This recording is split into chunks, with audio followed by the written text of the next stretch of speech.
The rain had stopped by morning, leaving the world washed and gleaming. Mist clung to the lake like a veil, and the cabin smelled of damp wood and cooled ash from the fireplace. Mason stretched lazily on the couch, yawning as though the storm had been nothing more than a lullaby. Lucas stood at the window, hands in his pockets, watching the fog that I lingered at the stairs, caught between them, still carrying the weight of what had happened the night before.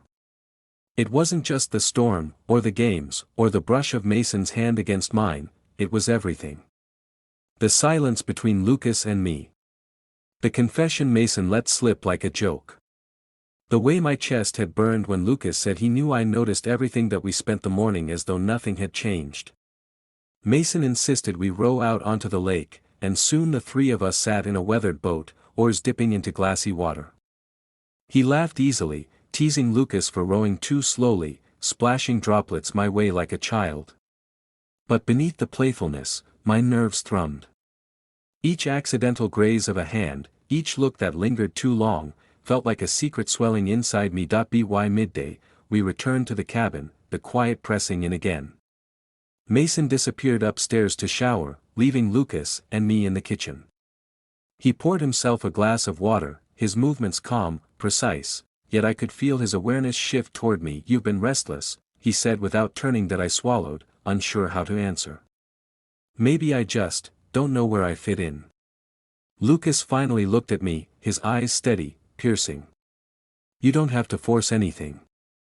Some things just happen." The way he said it, measured, deliberate, sent a shiver through me. He didn't smile, didn't move closer, yet the space between us shrank all the same. I wanted to speak, to push against the weight of his words, but Mason's footsteps echoed on the stairs. The moment slipped away. That evening, the air was cooler, the storm's edge still lingering. We lit the fireplace, its glow softening the cabin's shadows. Mason sprawled on the rug, tossing me a beer and grinning when I caught it clumsily. Lucas sat in the armchair, silent, watching us with that same unreadable calm. "Confession time, round 2, Mason declared. "No cards this time. Just honesty." His eyes sparkled, daring. I felt the knot tighten in my stomach, but I nodded. Lucas said nothing, which Mason took as agreement. Mason went first, his voice unusually steady. "I've always hated pretending I didn't notice things," he said. His gaze flicked toward me, holding longer than necessary. "Sometimes you spend so much time hiding you forget what the truth even feels like." My chest constricted. He wasn't joking this time. The air thickened, every sound, fire crackle, rain drip outside, amplified. Lucas leaned forward, elbows on his knees. "And what's your truth, Mason?" Mason's grin faltered. For once, he looked uncertain. Then his voice softened. "That I've wanted things I wasn't supposed to want." The words hung there, fragile and dangerous. I didn't breathe. Lucas didn't flinch. His gaze shifted to me instead, steady, searching. "And you, Ethan?" he asked quietly. That I should have denied it, laughed it off, said something safe. But the weight of their eyes, the firelight, the isolation, it stripped away the lies I'd been clinging to. My voice trembled when I finally spoke. "I'm not sure what the truth is anymore." Silence followed, but it wasn't empty. It was charged, alive. Mason's expression softened, almost relieved. Lucas's jaw tightened, as though he'd expected nothing less. The night unfolded in ways I'd never imagined. There were no declarations, no plans, only a crossing of lines so subtle and yet so absolute.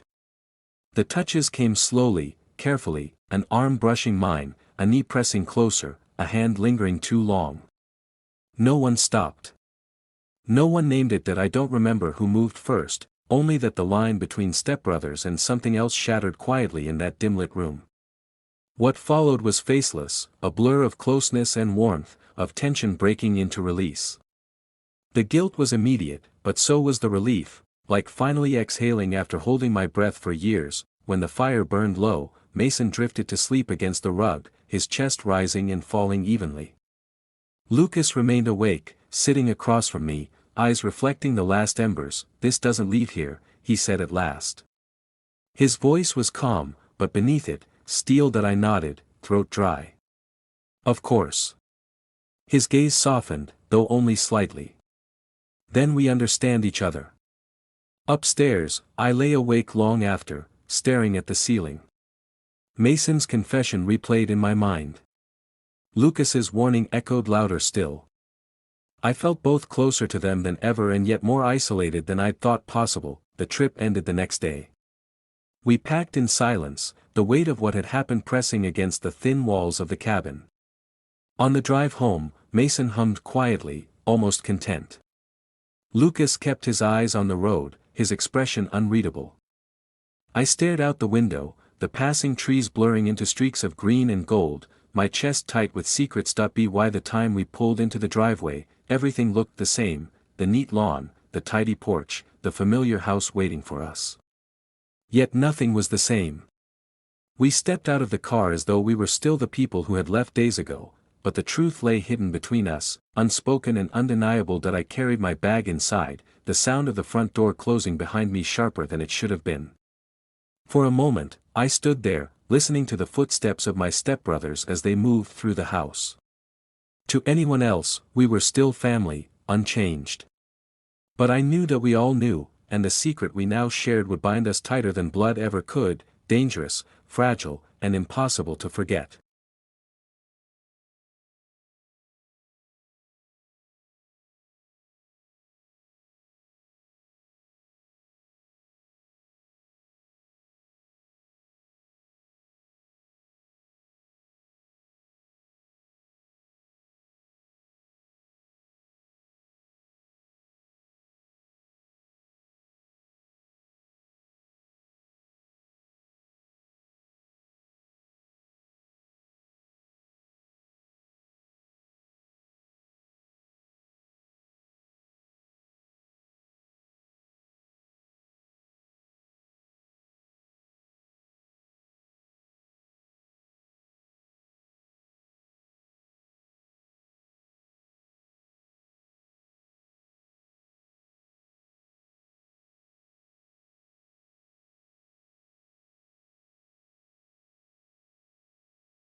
Morning light slid through the curtains, pale and indifferent. The smell of coffee drifted faintly from the kitchen. I sat at the table, pretending to read a message on my phone, though the words blurred. Across from me, Robert moved quietly, hungover, subdued. He didn't look at me, and I was grateful. The silence between us felt like thin ice, one wrong word, and it would crack. Mom hummed softly as she packed her lunch for another long shift. She seemed lighter than usual, unaware of the stillness hanging between us.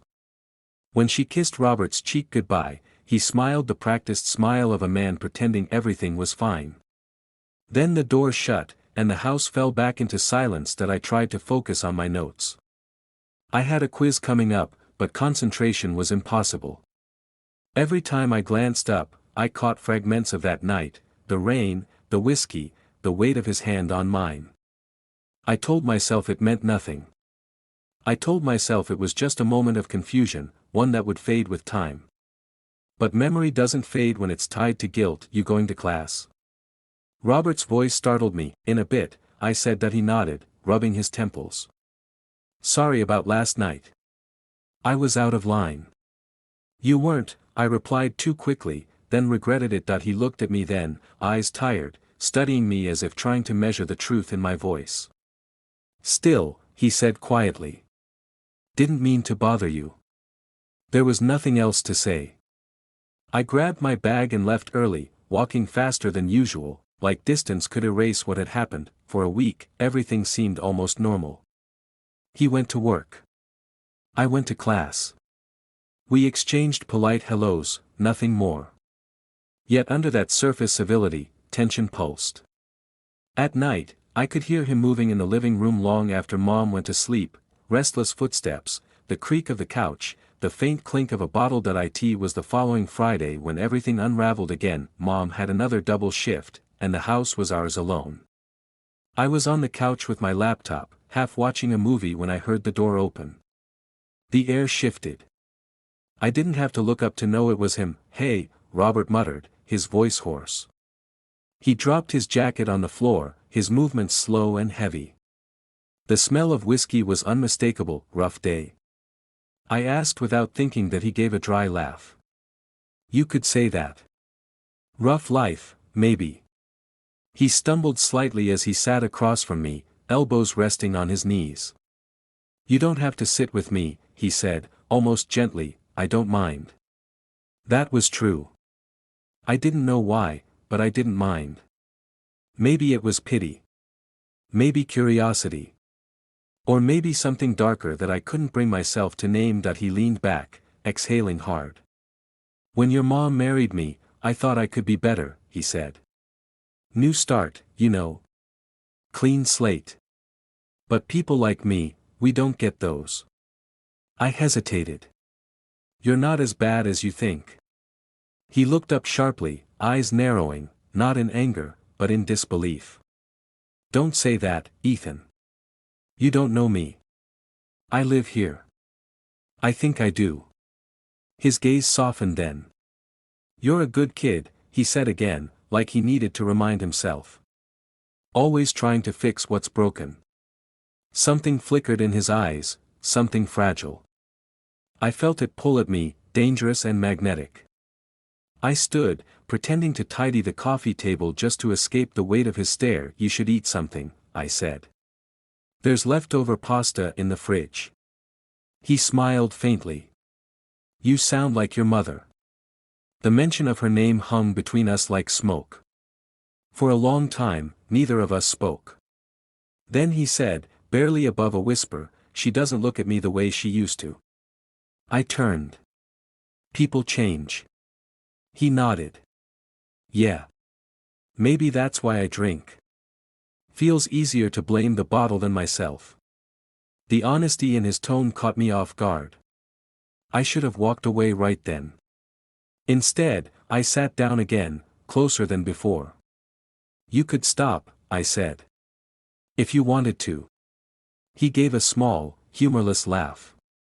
"You think it's that easy?" I paused, searching for words that wouldn't sound naive. "I think sometimes people just need someone to believe they can." He looked at me then, not like a father, not even like a friend. His expression was something rawer, heavier.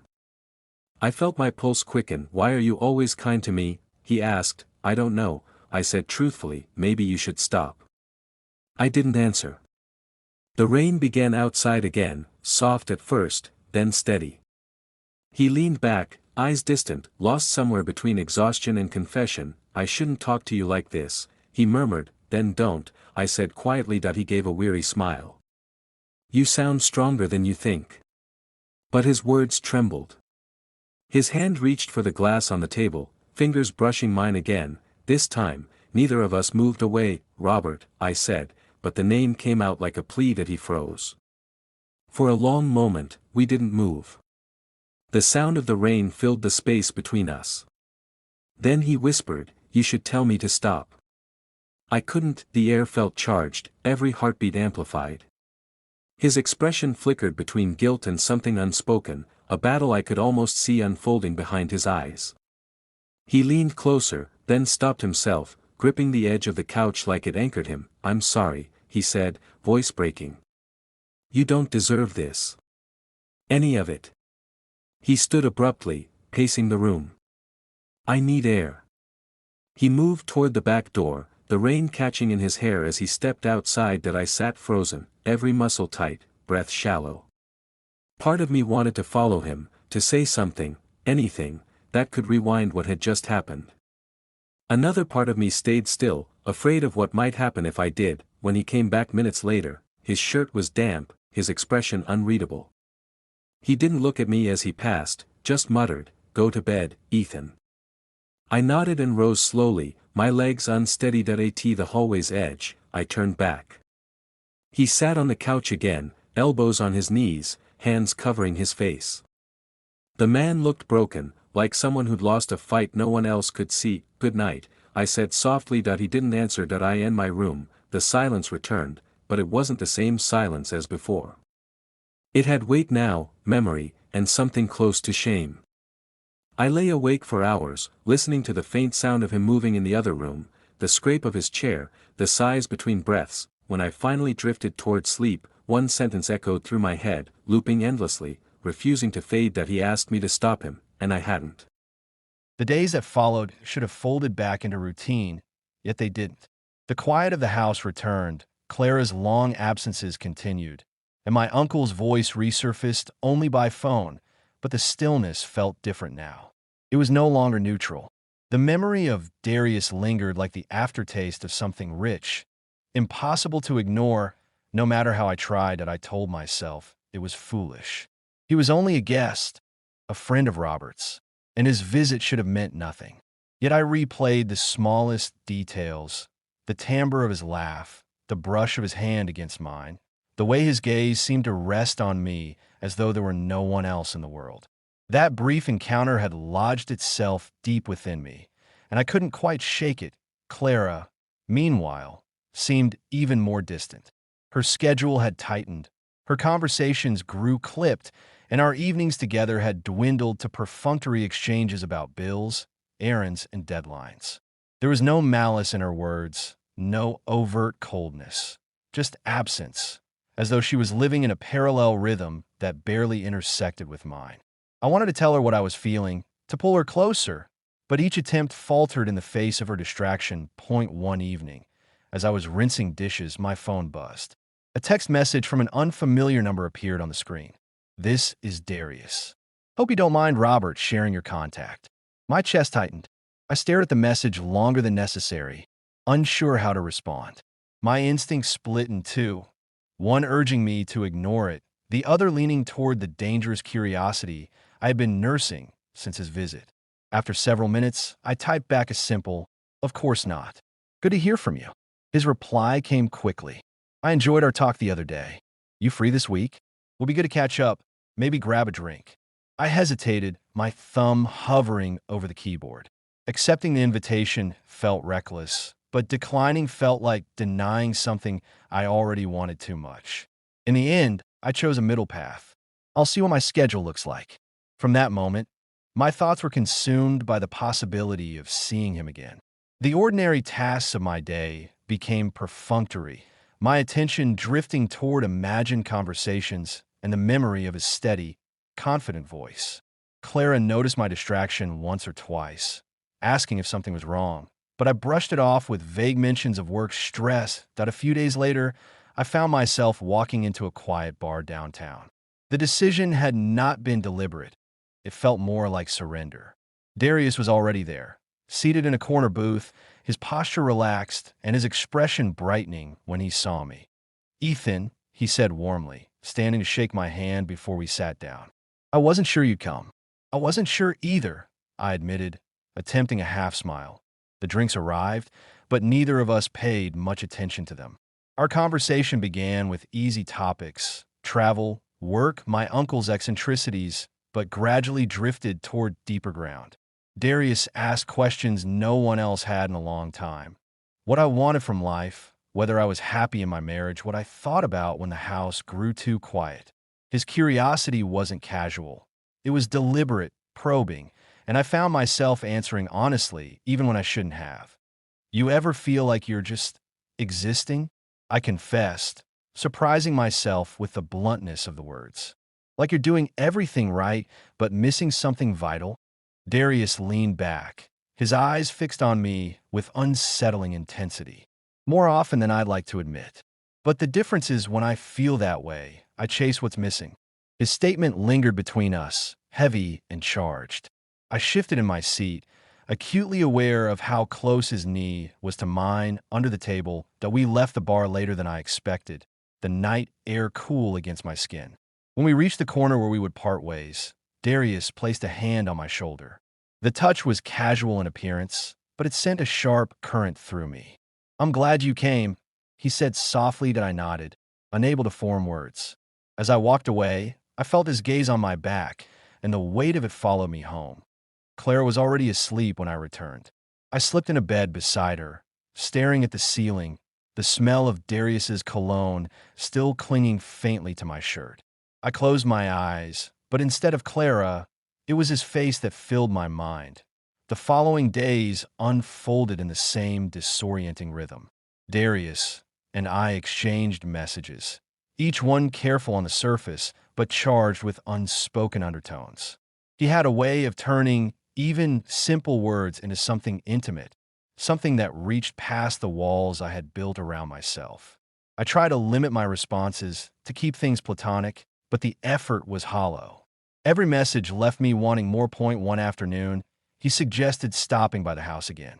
My heart pounded at the idea, though I told myself there was nothing inherently wrong with it.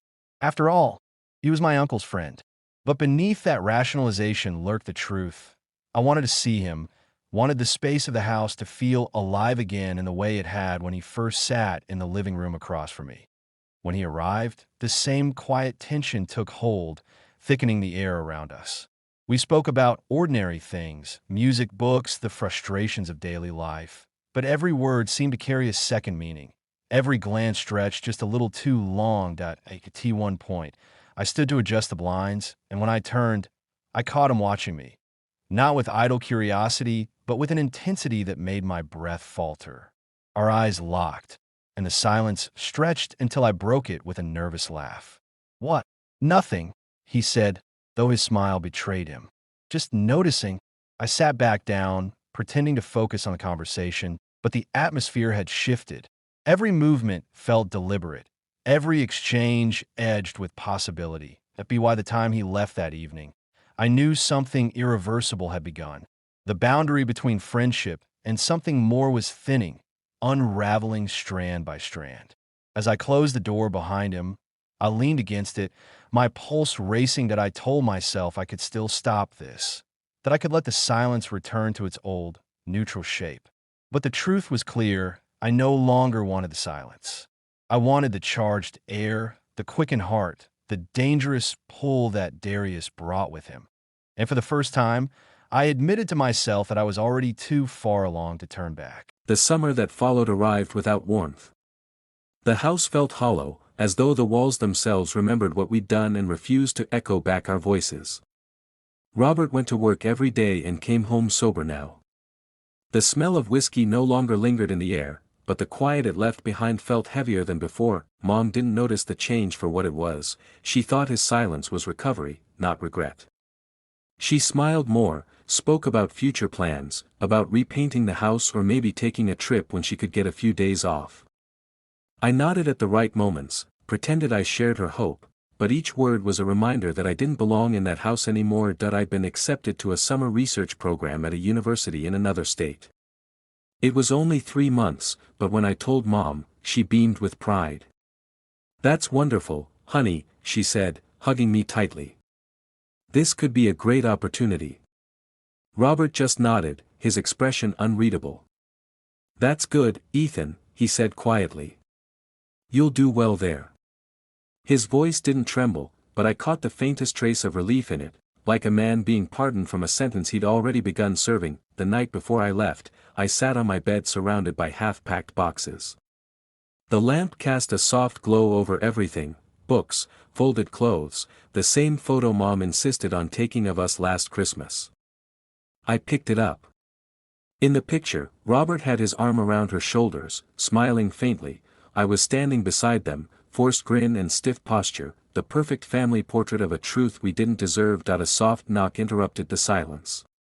"It's open," I said. Robert stepped inside, hands shoved deep into his pockets. He looked unsure, like he'd rehearsed something but couldn't find the words. "You need help packing?" "I'm almost done," I said. That he nodded, eyes scanning the room. "You've kept it clean," he said absently. "You always were like that." The attempt at small talk was almost painful. I sighed. "Robert, you don't have to do this." He met my eyes then. "Do what?" "Pretend we're fine." His shoulders slumped, and he exhaled sharply. "I'm not pretending. I'm just trying to keep things from falling apart more than they already have." There was no anger in his tone, only exhaustion. Are you still going to meetings? I asked. Yeah, he said. Every week. I'm trying to make it stick this time. That's good. A long silence settled. I folded a few more shirts just to have something to do. He walked to the window, looking out at the dark yard. Your mom doesn't know, right? He asked finally. That I shook my head. No. She doesn't need to. He closed his eyes. You shouldn't have to carry that. I already do, I said. That he turned, his expression breaking open. I'm sorry, Ethan. I know that doesn't fix anything, but I need you to hear it. I said softly. More than once. I mean it this time. I know. He stepped closer, then stopped halfway, as though there were an invisible line drawn across the carpet neither of us dared to cross again. You changed me, he said quietly. In a way I can't explain. You made me want to be better. Not for me. For her. I looked up, searching his face for sincerity. There it was, raw, painful, but real. Then be better, I said. That's all I want. He nodded slowly. And you? What do you want? The question lingered. What did I want? Forgiveness? Freedom? I wasn't sure anymore. I want to stop thinking about that night, I said finally. I want to stop feeling like it defines everything that came after. Robert's eyes softened. Maybe time will help. Maybe. He hesitated, then extended his hand slightly. Can we, just, say goodbye properly? For a moment, I couldn't move. Then I reached out and shook his hand. His grip was firm, but there was a tremor beneath it, a quiet grief that matched my own. When he let go, the absence of that touch felt colder than I expected. That he turned to leave but paused at the door. Ethan, he said without looking back, whatever else happens, I hope you find peace. When he was gone, I sat back on the bed, the echo of his words hanging in the still air. I wanted to believe peace was possible. But peace felt like something that belonged to other people, the kind who hadn't already crossed lines they could never uncross. The next morning, Mom drove me to the bus station. She chatted the whole way, about my dorm, my classes, how proud she was. I tried to smile, but my thoughts kept drifting to the house shrinking behind us, and the man standing in its doorway watching us leave. When the bus pulled away, I looked out the window. Robert raised his hand slightly in a muted goodbye. I didn't wave back. I couldn't. The city that awaited me was louder, brighter, unburdened by memory. I threw myself into work, long hours at the lab, new friends, late-night conversations that had nothing to do with the past. But sometimes, in the quiet moments, when rain hit the windows, or someone laughed in that same rough, low tone, I'd feel it again, that ache that refused to fade. By the time summer ended, I'd stopped checking my phone for messages from home. I wasn't avoiding anyone, I was just learning how to breathe differently. Years passed. I graduated, moved again, found a rhythm that felt like a life. When I thought of Robert, it was less a wound now, more a scar, visible only when the light hit a certain way. Then one evening, while sorting old boxes in my apartment, I found that photo again, the Christmas one. The edges were worn, colors fading. I stared at it for a long time before tucking it back into the envelope. Some part of me still wondered what became of him. Whether he'd stayed sober. Whether he'd finally forgiven himself. I never tried to find out. Forgiveness, I'd learned, wasn't something you gave another person, it was something you learned to give yourself. Sometimes, on rainy nights, I'd walk past bars with their windows fogged from warmth inside and think about how easily life can fracture in a single moment. How people can cross paths, collide, and carry the impact for years after. Robert had been my mother's husband, my stepfather, and, briefly, disastrously, something else entirely.